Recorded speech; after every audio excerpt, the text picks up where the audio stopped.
Terima kasih. Jadi saudara, kalau sekarang kita akan belajar dengan tema yang menggelitik syarat dan ketentuan berlaku.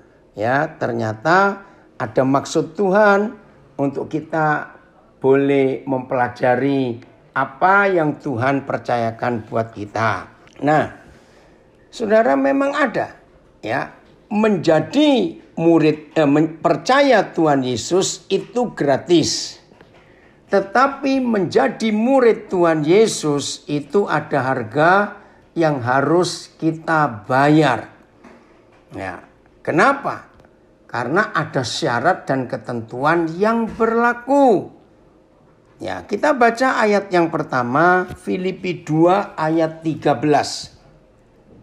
Filipi pasal 2 ayat 13. 12, saya salah. Hai saudara-saudaraku yang kekasih, kamu senantiasa taat. Nah, ini syarat dan ketentuan yang pertama. Senantiasa taat. Nah, setelah taat ada apa? Kita lihat. Karena itu tetaplah kerjakan keselamatanmu, keselamatan kita semua dengan takut dan gentar. Bukan saja seperti waktu aku masih hadir, tetapi terlebih pula sekarang waktu aku tidak hadir. Saudara, sifat dasar manusia itu pemberontak, sombong, tukang tipu. Maaf saya berkata ini. Nah, jemaat Filipi diingatkan, kalau toh aku sebagai gembalamu tidak ada di antara kamu, tetaplah kamu untuk taat. Kerjakan keselamatanmu dengan takut dan gentar. Tahu-tahu maksud ini? Maksudnya supaya kita tidak pura-pura. Nggak ada bantuan, nggak ada yang ngelihat. Ya tetap. Nah, sebagai contoh, ternyata masih ada nggak sedikit di antara kita ya yang nggak bisa beribadah secara online. Ya, mereka berkata, kok nggak enak ya, nggak bisa ini. Rasanya kok nggak hambar. Rasanya cea. Karena nggak dengar rame-rame, nggak dengar alat musik, nggak bisa ketemu yang lain. Maaf ya. Sebenarnya alasan utama beberapa di antara kita tidak bisa nyaman beribadah secara online, hanya ngelihat diri sendiri saja. Maaf, alasan terbesarnya karena nggak ada yang ngelihat kita. Karena kalau di gereja gedung rame-rame kan, waduh, kalau kita berdoa sungguh-sungguh kelihatannya. Itu kan, wah, orang bisa ngelihat. Rasanya kita lebih afdol. Maaf loh saya berkata ini. Nah, inilah syarat dan ketentuan AYT. Karena itu saudara-saudaraku yang terkasih, sebagaimana kamu selalu taat. Selalu. Ini syarat ketentuan yang pertama. Selalu taat. Ya. Oke.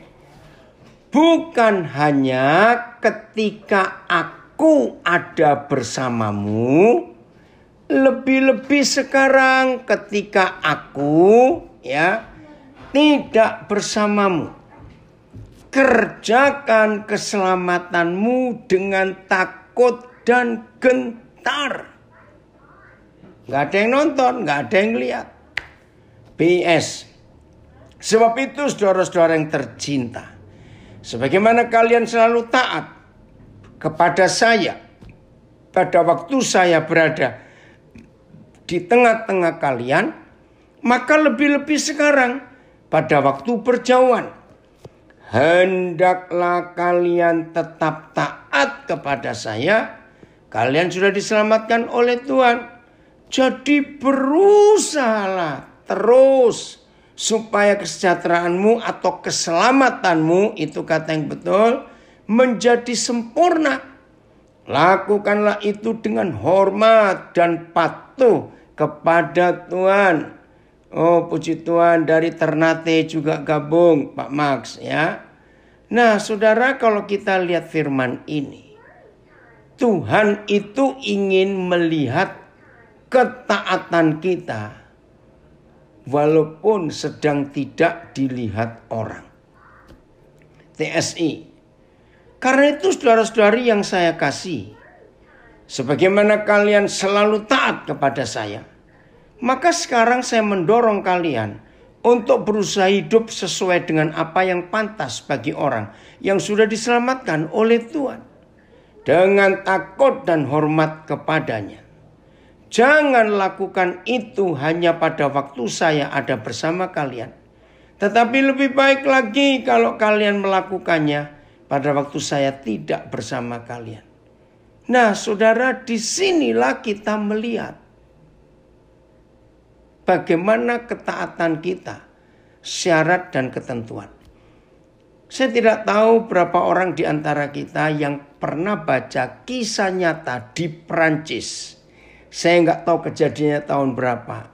Dan waktu itu viral di sosial media. Ada seorang mahasiswi dari negara Asia mendapat beasiswa ya di Perancis. Nah, karena dia dapat beasiswa, maka uang itu pas-pasan untuk dia hidup. Walaupun kuliah semua sudah dibayar oleh yang memberi beasiswa. Nah, karena dia nggak punya kendaraan pribadi, maka dia naik kendaraan umum. Nah, kalau di Prancis itu Paris ada metro. Itu ya, kalau di Jakarta MRT, Singapura juga ya kereta bawah tanah itu. Nah, awal-awal dia kuliah di sana, hampir nggak pernah ada yang periksa tiket. Ya, tiketnya MRT itu, metro itu hampir nggak ada. Suatu hari uangnya pas-pasan. Dia mikir, kalau aku beli tiket maka uang makanku akan kurang. Nah, toh sudah berapa kali nggak ada pemeriksaan. Nah, dia masuk lompat lewat pintu yang harusnya bisa dibuka kalau ada tiketnya. Sekali, dua kali dia melakukan itu dan aman. Saudara, dalam kesaksiannya sampai dia lulus, ya, waktu wisuda. Nah, dia ingat itu nggak sampai 10 kali dia melakukan itu, nggak sampai. Catat, itu bertahun-tahun loh. Tidak sampai 10 kali. Mungkin cuma 5 kali. Tapi ketika dia mau diwisuda, ternyata harus dibatalkan. Bayangkan sudah mau diwisuda. Dia protes, kenapa? Nah, ternyata beberapa kali dia melompati pintu untuk masuk ke metro atau MRT itu, ada CCTV, ada kamera. Dia syok. Saudara, dia protes. Ya udah, saya bayar kesalahan saya, hitung berapa kali saya lompat, saya nggak bayar, saya mau bayar. Tapi pihak pemberi beasiswa dengan berkata, itu yang mengagetkan. Maaf, beasiswa kami tidak bisa kami berikan dengan seorang yang punya karakter seperti saudara. Habis. Akhirnya dia harus kembali ke negaranya tanpa membawa gelar. Hanya karena ada syarat dan ketentuan yang dia langgar. Dan cuma sepele, memang. Ya, bayar tiket metro itu kalau dibandingkan gak mahal. Tapi ini yang harus terjadi bagi mahasiswa ini. penyesalannya nggak bisa ditebus. Sedih bukan? Ada masukan bagus dari Sony Dani, saya nggak tahu dari mana. Obedience itu bahasa Inggris artinya ketaatan. There is no word of obedience.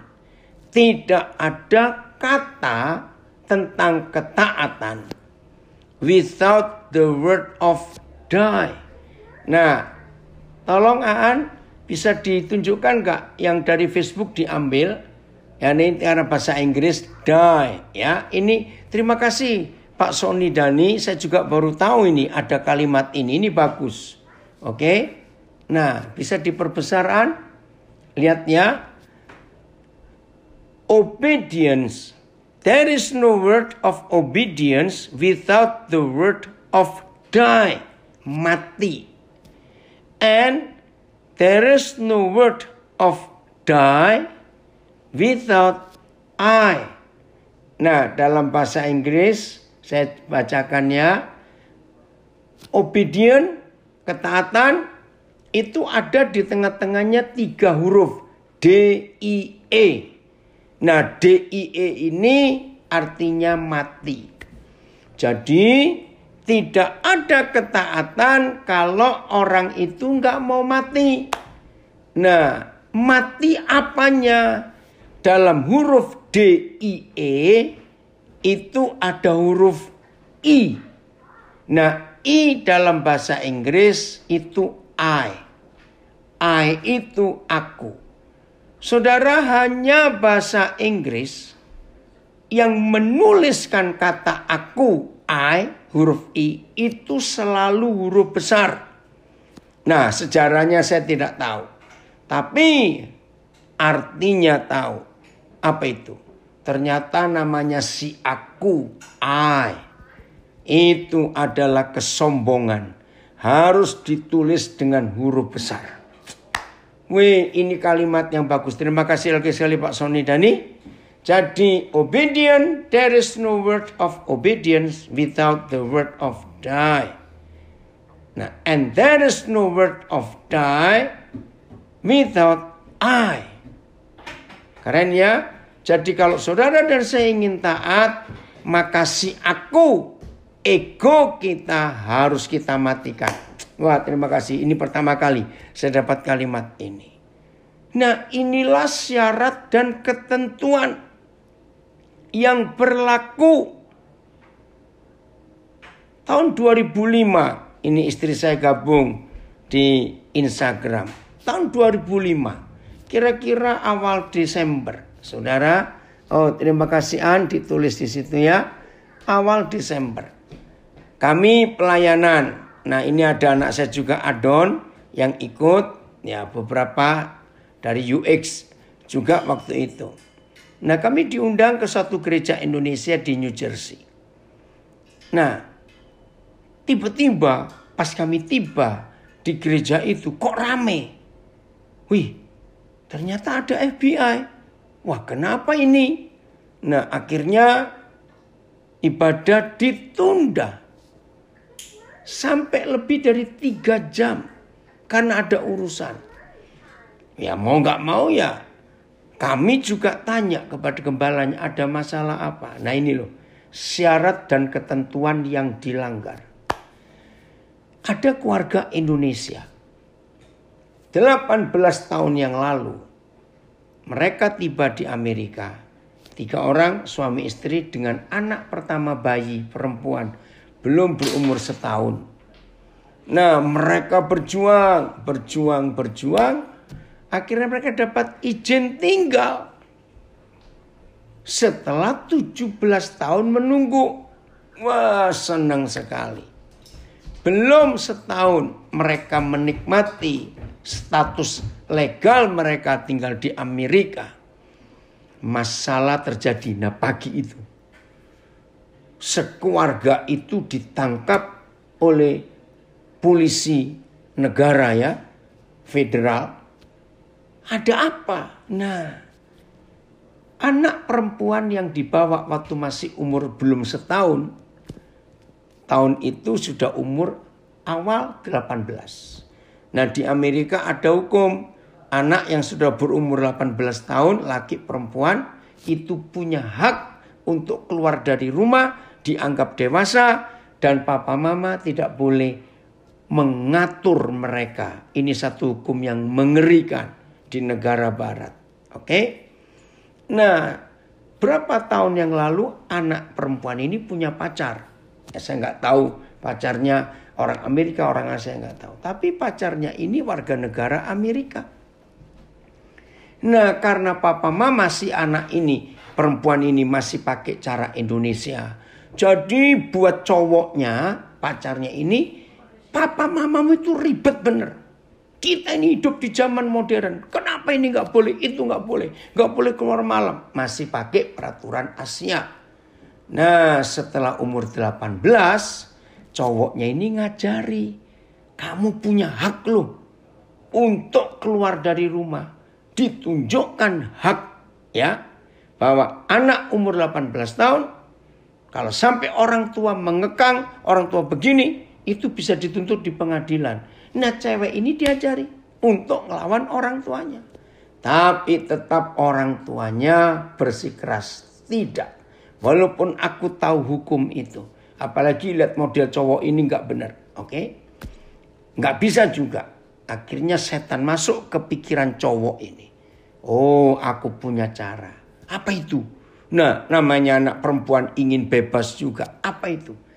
Kamu lapor ke polisi bahwa waktu kamu mandi diintip papamu.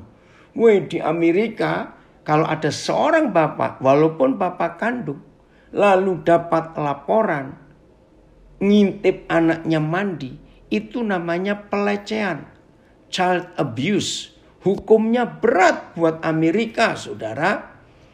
Nah, anak ini polos. Ya nurut aja dia jadi cowoknya. Sampai 3 kali laporan masuk. Pagi itu FBI nangkap bapaknya. Hah?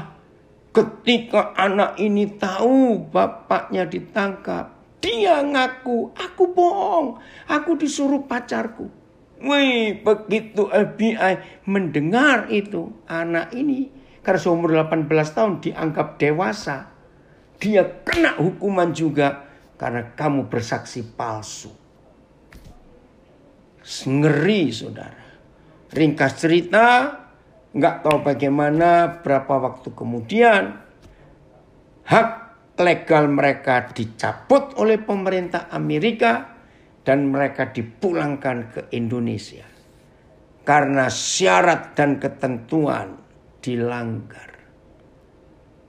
Saudara, lagi sekali, keselamatan itu gratis, tapi menjadi murid Yesus ada harga. Harganya nggak mahal, nurut, taat. Untuk kita bisa menikmati. Maka itu setan kembali menyelewengkan gereja. Maaf. Jangan marah kepada saya. Tapi saya mau tunjukkan. Ada doktrin hyper grace. Grace anugerah yang hyper, yang tinggi sekali.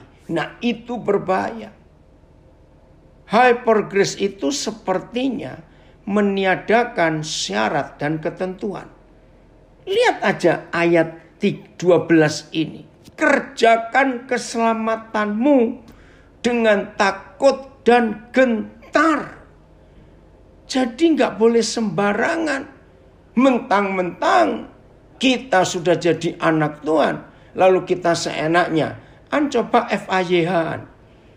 Jadi hati-hati, saudara. Tetap ada syarat dan ketentuan yang kita harus pegang. Ya, saudara sekalian yang saya kasih, ketika saya berada bersama dengan saudara, saudara selalu berusaha menaati petunjuk-petunjuk saya. Sekarang pada waktu saya jauh, saudara harus lebih banyak berusaha untuk mengerjakan hal-hal yang baik sebagai buah-buah keselamatan. Menaati Tuhan dengan penuh hormat.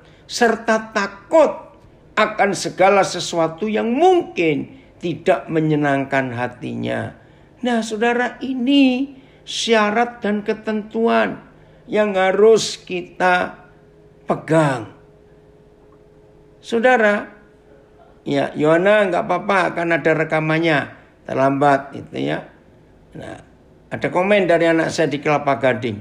Ketika gereja selalu mengkhotbahkan hal yang enak didengar, sama saja mengajarkan doktrin hyper grace secara tidak langsung. Betul, maka itu hati-hati. Nah, saya nggak mau berdebat ya. Kalau ada di antara kita yang sekarang sedang belajar, baik via Zoom, Instagram, Facebook, ataupun rekaman audio, tapi ada di antara kita yang sudah terpengaruh dengan pelajaran hyper grace. Hari ini rendahkan hati, pelajari firman dengan betul. Hati-hati, pelajaran hyper grace itu berbahaya. Keselamatannya sendiri itu kekal. Keselamatannya loh. Tapi yang terima. Oke, saya beri ilustrasi. Saudara, di dalam dunia perhiasan ada istilah diamond is forever. Berlian itu kekal. Ya, lagi sekali, diamond is forever.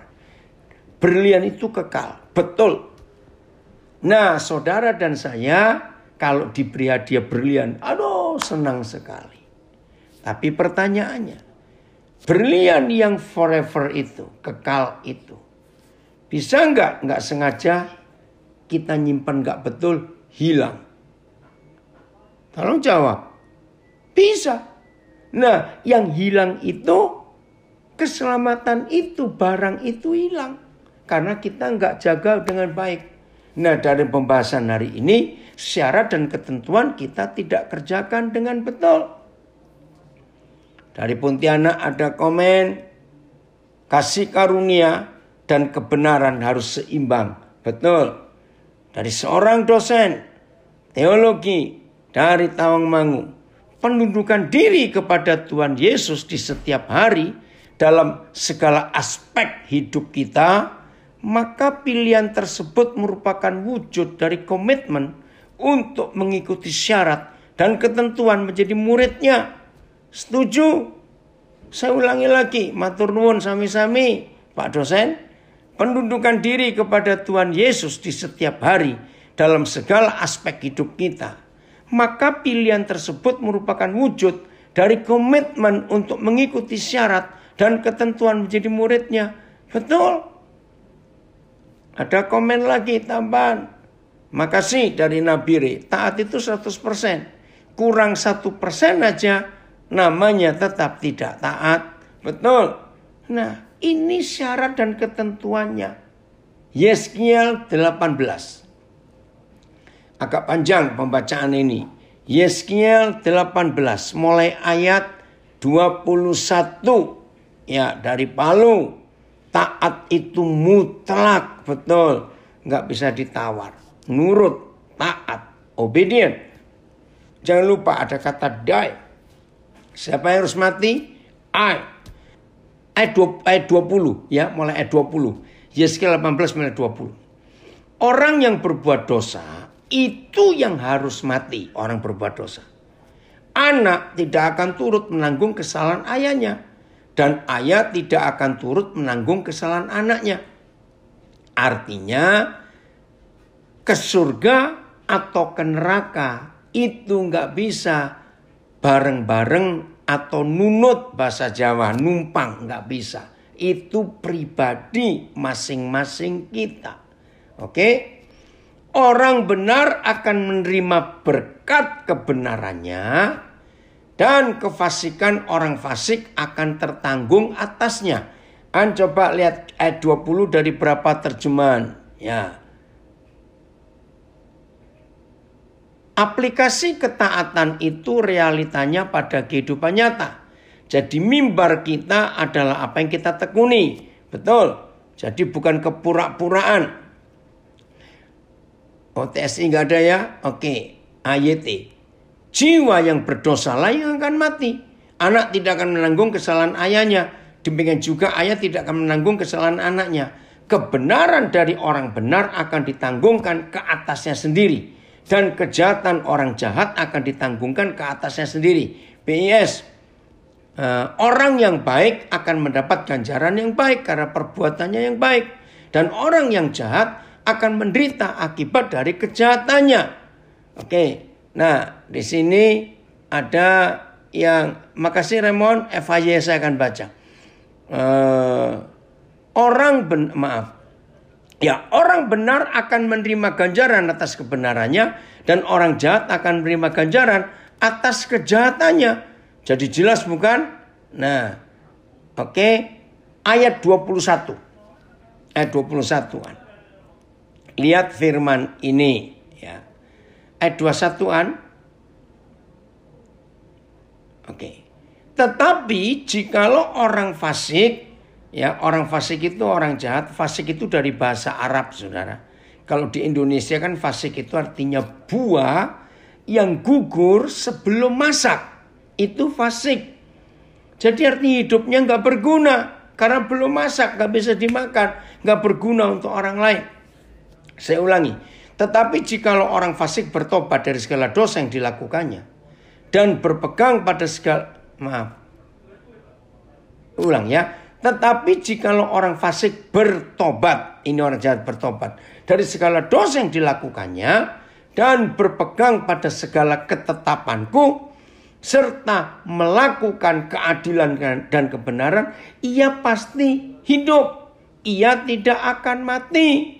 Ya, BS, bila seorang yang jahat tidak berbuat dosa lagi dan mulai mentaati hukum-hukumku serta melakukan perbuatan yang baik dan benar, ia tidak akan mati. Weh, puji Tuhan untuk itu. FAYH-nya. Tetapi bila orang jahat itu bertobat dan meninggalkan segala dosanya dan mau menaati segala ketetapanku serta melakukan perbuatan yang adil dan benar, maka ia pasti hidup dan tidak akan dibinasakan.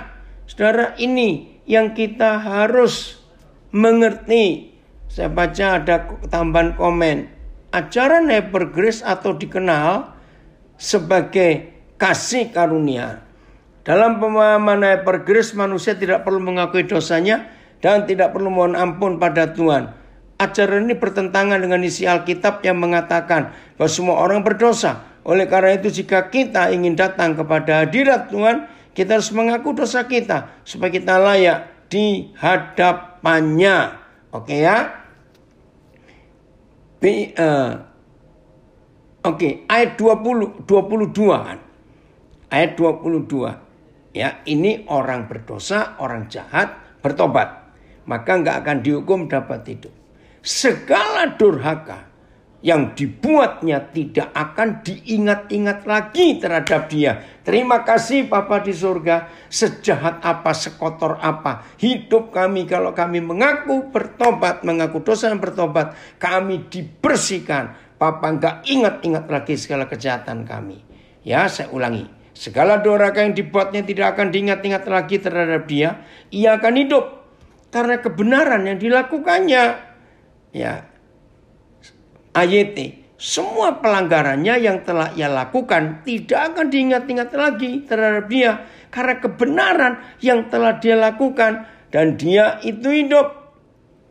Oke, dari Siantar, dosa orang tua atau kutuk orang tua tidak turun kepada anaknya. Ya, apabila anak itu tinggal dalam kebenaran. FAY, segala dosanya yang lama tidak akan diingat-ingat lagi terhadap dia dan ia akan hidup karena kebenaran, karena melakukan yang benar. Ayat 23. Nah, sekarang ini tentang orang yang sudah selamat, orang yang benar. Oke, Hyper Grace mengajarkan dosa kita dulu, sekarang dan yang akan datang sudah diampuni. Ya, terang ngaco. Secara hukum betul kalau kita bertobat. Tapi kalau nggak bertobat, ya nggak. Lihat ini ya. Tolong ya yang dari Pontianak, lihat ayat 23. Apakah aku berkenan kepada kematian orang fasik? Demikianlah firman Yahweh Tuhan. Bukankah aku berkenan kepada pertobatan pertobatannya supaya hidup. Ini hati Papa kita. Ayat, apakah aku senang pada kematian orang fasik? Firman Yahweh Tuhan, bukannya aku senang supaya dia berbalik dari jalan-jalannya yang salah dan hidup. Ayat 24. Ya, ayat 24. Terima kasih Papa untuk kebaikanmu. Luar biasa. Nah, ini sekarang. Untuk yang sudah diselamatkan. Sudah dibenarkan. Baca baik-baik. Ayat 24 Yeskiel 18. Jikalau orang benar berbalik dari kebenarannya dan melakukan kecurangan, ya, melakukan kecurangan, ngeri sekali. Seperti segala kekejian yang dilakukan oleh orang fasik, apakah ia akan hidup? Ini pertanyaan Tuhan. Kalau orang itu benar, sudah diampuni, sudah diselamatkan, tetapi syarat dan ketentuan tidak dilakukan, ditanya, apakah ia akan hidup? Jawabannya, segala kebenaran yang dilakukannya tidak akan diingat-ingat lagi. Ia harus mati karena ia berubah setia dan karena segala dosa yang dilakukannya. Ayat. Akan tetapi ketika orang benar berbalik dari kebenarannya dan melakukan ketidakadilan serta melakukan kejijikan seperti yang dilakukan orang fasik, akankah dia hidup? Semua perbuatannya yang benar yang telah dia lakukan tidak akan diingat. Karena ketidaksetiaan yang telah dia lakukan dan karena dosa yang dia telah lakukan, dia akan mati. Wih, luar biasa. Maka itu hati-hati. Oh Elina, Papi senang sekali kamu gabung dari Sydney ini. Ya, jadi saudara, Tuhan gak bisa dipermainkan. BIS ayat 24. Tetapi kalau seorang yang baik tidak berbuat baik lagi, malahan mulai melakukan kejahatan dan segala perbuatan menjijikkan yang biasanya dilakukan oleh orang jahat, apakah ia akan tetap hidup? Tidak. Dari perbuatan-perbuatannya yang baik itu tidak satu pun diingat lagi. Ia akan mati karena berbuat dosa dan tidak setia kepadaku. Ayat 25. Jadi kita nggak bisa mempermainkan Tuhan dalam hidup ini, ya. Oke. Tetapi kamu berkata, nah ini orang Israel masih ngotot. Seperti kita juga seringkali ngotot, masih mau berargumen, mau coba-coba memaksa Tuhan menyetujui pendapat kita. Lihat ini ayat 25 ya, Yeskiel 18. Tetapi kamu berkata, tindakan Tuhan tidak tepat. Wih, berani lagi marah kepada Tuhan. Lalu Papa menjawab, dengarlah dulu hai kaum Israel. Apakah tindakanku yang tidak tepat ataukah tindakanmu yang tidak tepat? Ayat. Namun kamu berkata, jalan Yahweh tidak adil. Sekarang dengarkanlah hai keturunan Israel. Tidak adilkah jalanku? Bukankah jalan-jalanmu yang tidak adil? Ya, itu dia. Jadi jangan nyalakan Tuhan. Aduh, saudara BS. Barangkali ada yang berkata begini, tindakan Yahweh keliru. Enak sekali nyalakan Tuhan. Dengarlah ya orang Israel, kelirukah tindakanku? Kamulah yang keliru. Wih, ini mengerikan sekali. Ya, puji Tuhan. Kalau kita siap belajar untuk mengerti hati Tuhan. Ayat 26. Ayat 26. Yeskiel 18. Tuhan tolong kami untuk kami punya sikap hati yang benar. Ayat 26. Kalau orang benar berbalik dari kebenarannya dan melakukan kecurangan sehingga ia mati, orang benar loh ini saudara, maka ia harus mati karena kecurangan yang dilakukannya. Sebaliknya, ayat 27, sebaliknya. Kalau orang fasik bertobat dari kefasikan yang dilakukannya, dan ia melakukan keadilan dan kebenaran, ia akan menyelamatkan nyawanya, ya. Ia insaf dan bertobat dari segala durhaka yang dibuatnya, ia pasti hidup. Ia tidak akan mati. Oke, ayat sekali lagi ayat 27 ya. Jika orang fasik berbalik dari kejahatan yang ia telah lakukan, lalu melakukan apa yang adil dan benar, dia akan menyelamatkan hidupnya. Saudara, jelas sekali kalau kita baca ini BIS. Tetapi bila orang yang jahat tidak berbuat dosa lagi, melainkan mulai melakukan perbuatan yang benar dan baik, nyawanya akan selamat. Puji Tuhan. Ayat 28. Ia insaf dan bertobat dari segala durhaka yang dibuatnya. Ia pasti hidup. Ia tidak akan mati.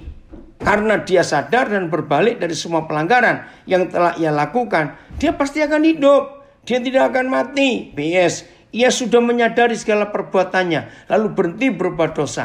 Dengan begitu, ia tidak akan mati, melainkan tetap hidup. Nah, ini jawaban yang Tuhan beri. Sebentar ada yang tanya, jadi pengampunan buat orang benar adakah Papi? Loh, semua kalau kita bertobat masih ada pengampunan. Asal bertobat loh ya. Orang benar nggak bisa dikatakan salah kalau dia tetap benar. Nah, orang benar yang berbuat salah itu namanya orang berdosa. Jadi bukan orang benar lagi. Jadi kita sudah baca ini semuanya ya. Tolong yang tanya dari Siantar ini. Ayat 29. Jadi kalau orang benar berbuat dosa bukan orang benar lagi. Orang berdosa. Ya. Tetapi kaum Israel berkata, tindakan Yahweh tidak tepat. Apakah tindakanku yang tidak tepat? Hai kaum Israel, ataukah tindakanmu yang tidak tepat? PS. Dan kamu, hai orang-orang Israel, kamu katakan bahwa tindakan Yahweh itu keliru. Kelirukah tindakanku, hai Israel? Tidak, kamulah yang keliru. Nah, inilah firman Tuhan yang kita harus perhatikan, saudara. Jadi Tuhan minta syarat dan ketentuan di hidup kita harus kita lakukan. Ya, jadi Tuhan itu nggak kenal suap, Tuhan nggak kenal orang yang bisa menyuap Tuhan dengan doanya, ya, dengan semua kebaikannya, nggak bisa. Nah, oke. Ada yang tanya lagi, apalagi kalau doa kita tidak dijawab. Tuhan, kita nyalakan Tuhan, bahkan mengajarkan Tuhan, seharusnya begini dan begitu, Tuhan ampuni kami, ya. Jadi dalam hidup kita inilah syarat dan ketentuan. Oke, lanjut. Apa syarat ketentuan kita sebagai murid Yesus? Lukas 14. Ada 3 syarat dan ketentuan sebagai murid Yesus untuk kita kerjakan. Dan kalau syarat ketentuan ini tidak kita lakukan, maka kita ya nggak dapat apa-apa, nggak layak jadi muridnya. Lukas 14. Pertama ayat 26. Lukas 14 ayat yang ke-26. Ya. Ini syarat pertama dari 3. Jikalau seorang datang kepadaku dan ia tidak membenci ayahnya, ibunya, istrinya, anak-anaknya, saudara-saudaranya laki-laki atau perempuan, bahkan nyawanya sendiri, ia tidak dapat menjadi muridku. Perhatikan kalimat terakhir, tidak dapat menjadi muridku. Saudara, kata membenci jangan diterjemahkan benci lalu nggak suka, bukan. Kata membenci di sini artinya lebih mengutamakan Tuhan daripada anggota keluarganya. Nah, ayat ini bisa dipahami dengan cara sistem militer. Oke, saya baca dulu FIA. Kenapa? Ya, FIA. Setiap orang yang ingin menjadi pengikutku, nah ini FIA-nya lebih jelas ya. Setiap orang yang ingin menjadi pengikutku harus mengasihi aku lebih daripada ia mengasihi bapaknya, ibunya, istrinya, anak-anaknya, dan saudara-saudaranya, bahkan daripada nyawanya sendiri. Kalau tidak, ia tidak dapat menjadi muridku. Nah, terjemahan FIA lebih mudah dimengerti. Bukan membenci, tapi tidak lebih mengasihi Yesus daripada mengasihi keluarga. Nah, dalam sistem militer, gampang kita mengerti. Semua prajurit begitu diperintah oleh komandan, hanya ada 2 kata, siap, laksanakan. Nggak boleh setelah berkata siap, laksanakan, lalu berkata maaf, istri melahirkan, saya harus jenguk dulu. Atau maaf, ayah meninggal, saya harus menguburkan dulu. Nggak bisa. Kalau prajurit dapat perintah komandan, maka yang lain harus disisihkan. Maka itu dalam 2 Timotius 2, Paulus menulis sebagai contoh murid Yesus. Seperti seorang prajurit kalau berjuang, ya tidak boleh memikirkan kepentingan pribadinya dan keluarganya, harus mengutamakan kepentingan komandannya. Nah, ini syarat yang pertama. Ya harus 100%. Betul, Monty, senang Papa kamu hadir. Ya ini guru kami dari Manokwari. Lanjut ayat 27. Ini syarat ketentuan yang kedua di Lukas 14. Barang siapa tidak memikul salibnya. Salib kita loh, bukan salib Yesus. Aduh, gak sanggup. Kita semua gak akan sanggup untuk memikul salib Tuhan Yesus. Salib kita. Dan mengikut aku. Tegas. Ia tidak dapat menjadi muridku. Ini dia, saudara. Kita harus berubah dalam hidup. Ya, terjemahan yang lain. Ayat 27. Ya, terjemahan yang lain. Ayat 27. Siapapun yang tidak memikul salibnya dan mengikuti aku, ia tidak bisa menjadi muridku. TSI, kamu tidak mungkin menjadi pengikutku kalau tidak mengikut aku terus dengan pikiran seperti ini sampai mati pun, bahkan mati disalibkan, saya tidak akan mundur. Terjemahan TSI keren ya. Saya baca lagi ya.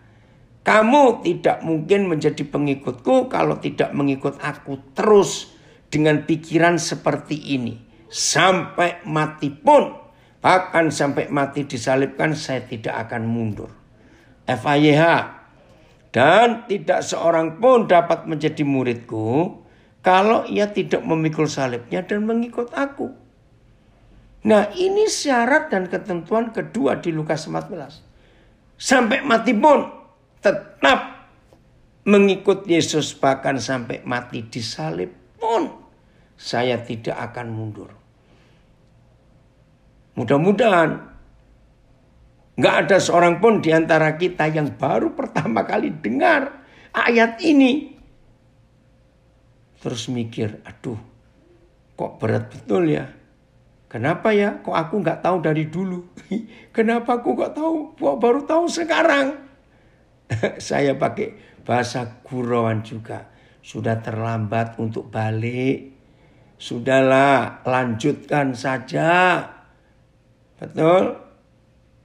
Saudara, saya sering berkata, dari Munchen hadir. Puji Tuhan masih gelap ini di Munchen ya. Makasih Yuli, mau belajar firman Tuhan. Maaf, ya jangan saudara mikir yang macam-macam. Saya harap tidak ada yang tersinggung. Begitu COVID-19 makin merajalela. Saudara, sejak Adam diciptakan sampai tahun 2021 ini, baru pertama kali dalam bulan Juli yang lalu, Juli loh saudara, saya mengalami. Selama saya hidup saudara, belum pernah seperti yang saya alami bulan Juli. Maka itu 1 Agustus ini. Aduh, saya masih ingat doa istri saya. Untuk Tuhan buat sesuatu buat COVID-19 ini. Kenapa? Aduh, saya bersyukur. Istri saya itu pendoa yang hebat. Dia berdoa sambil serius, menangis. Tuhan, kenapa? Belum pernah sepanjang kami hidup seperti bulan Juli. Tiap hari pasti dengar ada sahabat, ada teman yang meninggal. Aduh, ngeri sekali. Marah kita harusnya. Nah, maka itu saya minta maaf. Kalau kita sudah baca ayat 27. Ya. Ini yang saya mau katakan. Sejak Adam. Oh, di Jerman masih jam 4 pagi. Puji Tuhan, mau belajar ya Yul? Ayo. Sejak Adam diciptakan. Baru Juli 2021 ini. Manusia begitu dekat dengan yang namanya kematian. Betul enggak saudara? Dekat sekali. Maka itu saya katakan tadi. Kalau ada yang kaget setelah sekian lama mengikut Tuhan Yesus, percaya Tuhan Yesus sudah sekian lama. Baru hari ini dengar bahwa untuk menjadi murid Yesus itu harus siap.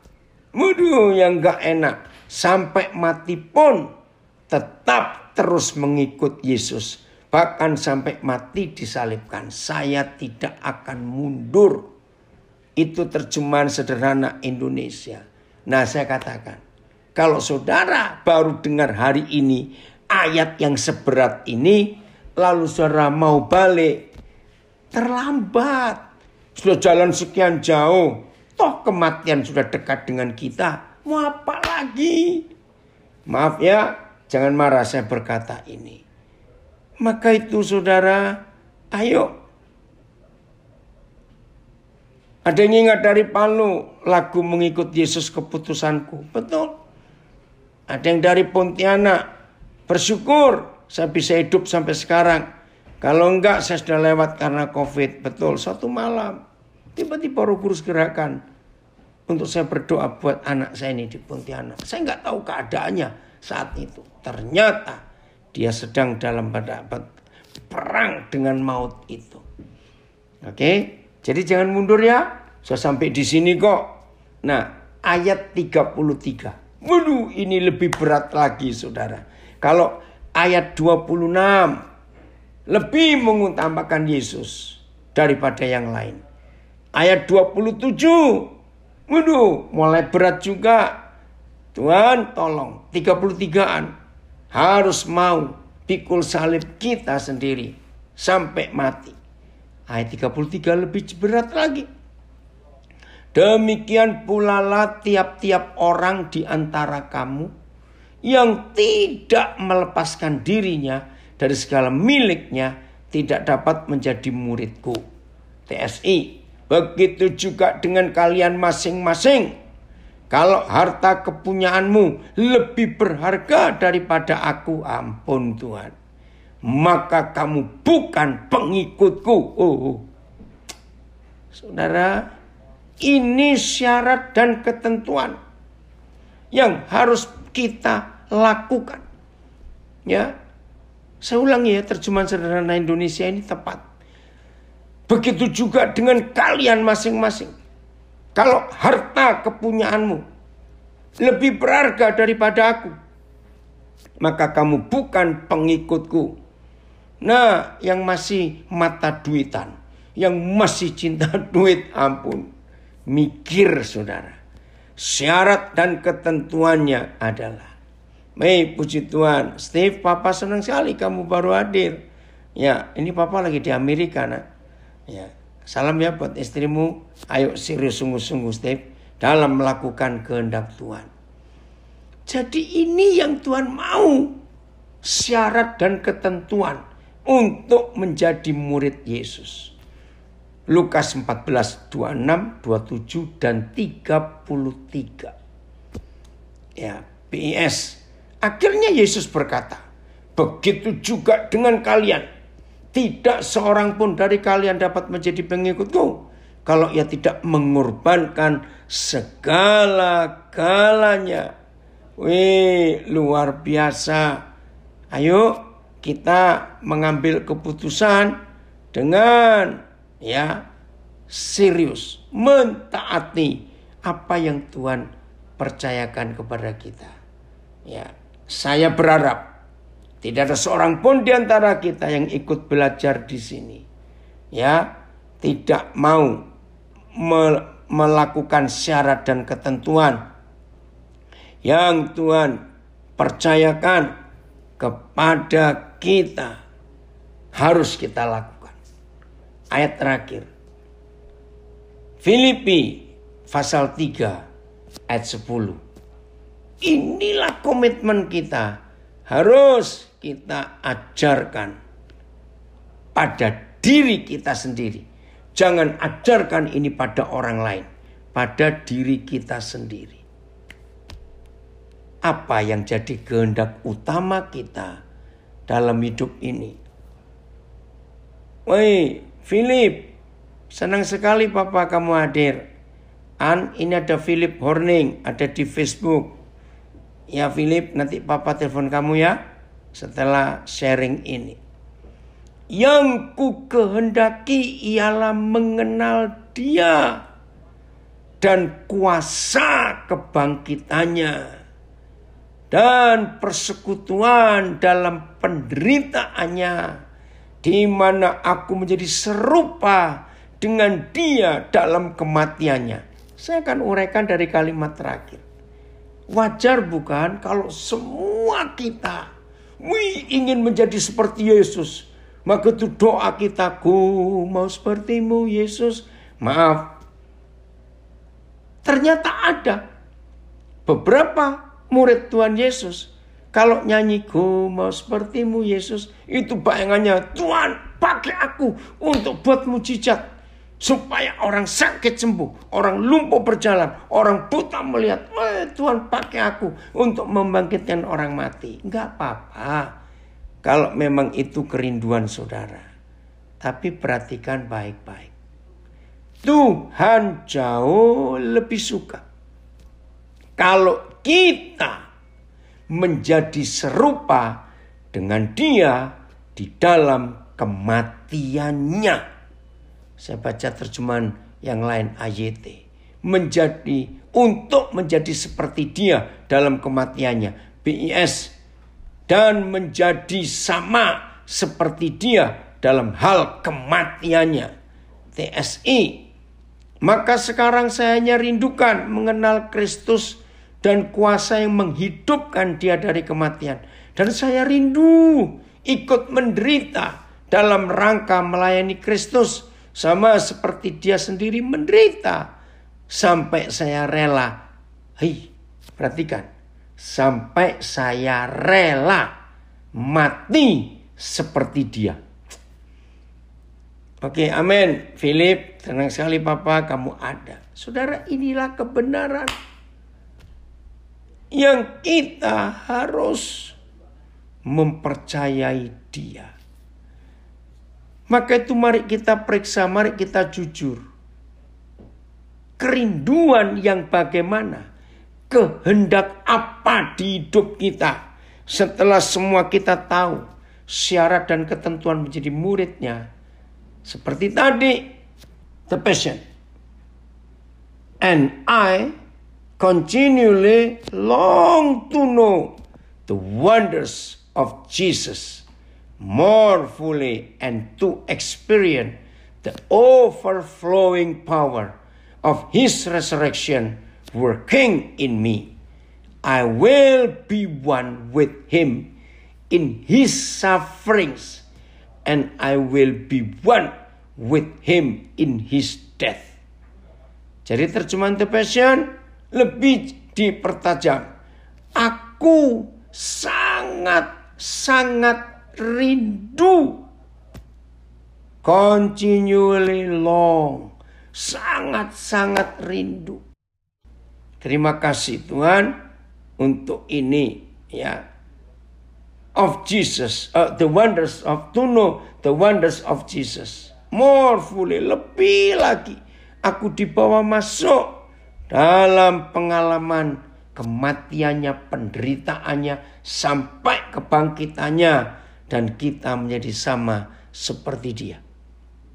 Saudara, jangan ada yang lari dari hadirat Tuhan. Ayo, mulai sekarang kita sungguh-sungguh menggenapi, memenuhi syarat dan kemampuan. Syarat dan ketentuan yang Tuhan percayakan buat kita. Oke, Daud Kam dari Pontianak ikut gabung juga belajar firman Tuhan ini. Saudara, kalau ada di antara kita merasa berat untuk memenuhi syarat dan ketentuan ini, Roh Kudus pasti menolong kita. Tidak ada seorang pun di antara kita, dengarkan, tidak ada seorang pun di antara kita yang rajin doa puasa, yang sudah hafal ratusan ayat Alkitab, yang rajin doa pagi. Maaf, tidak menjamin saudara dan saya mampu melakukan semua syarat dan ketentuan ini. Kecuali Roh Kudus menolong kita untuk memenuhi syarat dan ketentuan. Jadi kan indah. Nggak pakai kekuatan kita sendiri, tapi pakai kekuatan Roh Kudus. Jangan takut ya, pasti bisa. Nah, ayat terakhir, Filipi 4 ayat 13. Jadi nggak ada alasan untuk kita tidak mampu memenuhi syarat dan ketentuannya. Awas, yang ada alasan itu. Filipi 4 ayat 13. Terima kasih Bapak.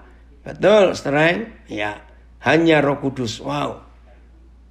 Ini anak saya dari Nabire, Ucok Siaan, senang sekali bisa bergabung. Ya.